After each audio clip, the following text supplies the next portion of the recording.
He crossed the finish line in second place. 20 minutes later, he was scored 29th. No warning, no appeal, no way back. By the end of this video, you'll understand exactly why a 300-mile-an-hour finish got wiped off the board in less time than it takes to change a tire, and there's a teammate twist in here that nobody saw coming. There is one rule in NASCAR that cannot be appealed, cannot be reviewed, and does not care about your intentions. On Monday morning at Atlanta, that rule collided with Bubba Wallace at nearly 200 miles an hour.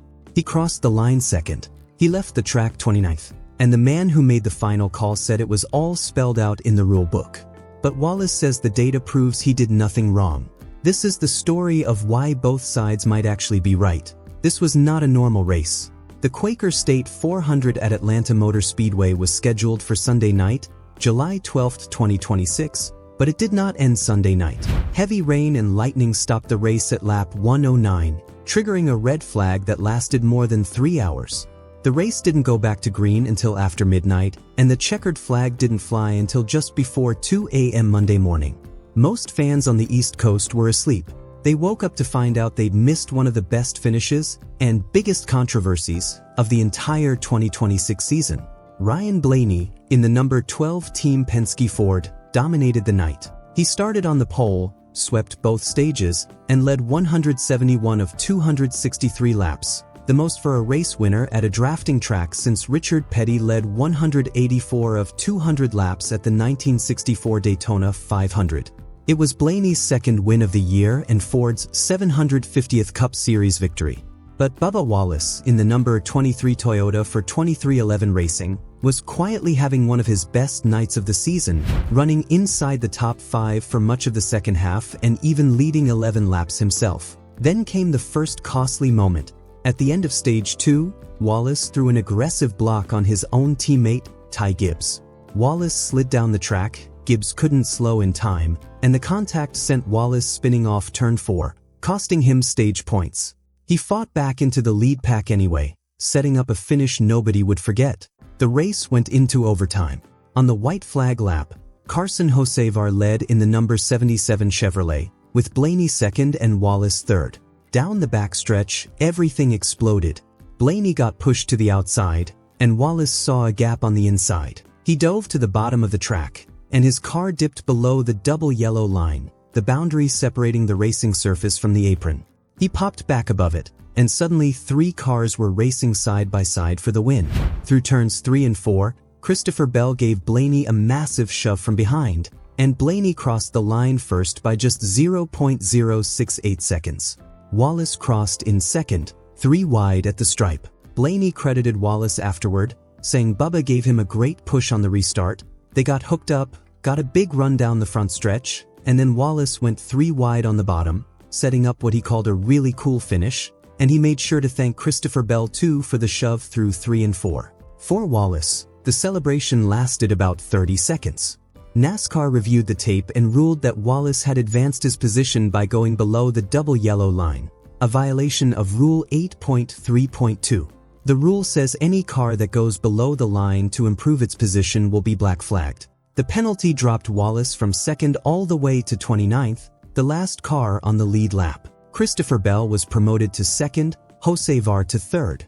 NASCAR called it a 27-point swing. Wallace did not accept it quietly. He said the rule is about advancing your position, which he insists he never did.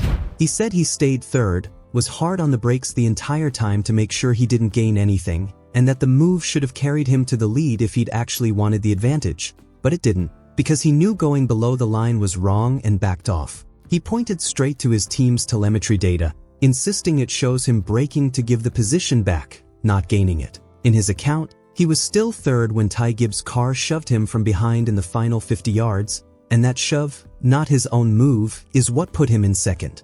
That's the heart of his defense. He never actually passed anyone while below the line. He braked to surrender the advantage, and contact from a teammate, not his own driving, caused the position change. Wallace, his crew chief, and his team's performance director spent 31 minutes in the NASCAR hauler arguing the case. The penalty stood.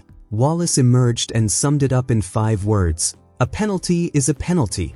NASCAR's managing director, Brad Moran, confirmed the ruling was not reviewable, that it was all spelled out in the book, and that penalties like this are final, there's no path to overturn it.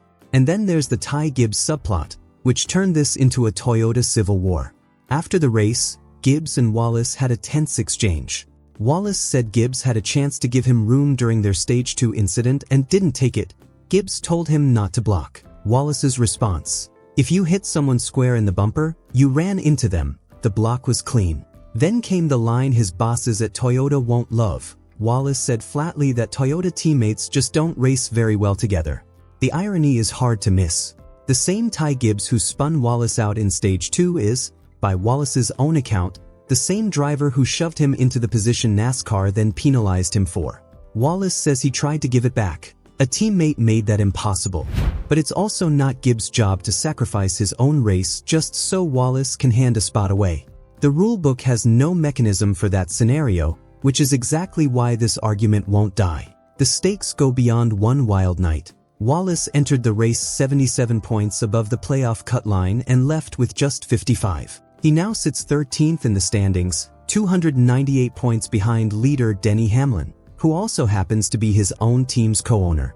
6 regular season races remain, ending at Daytona, a superspeedway where one bad night can erase a 55-point cushion in an instant. Wallace knows it. He said everyone behind him in points is watching this and licking their chops. So who's right?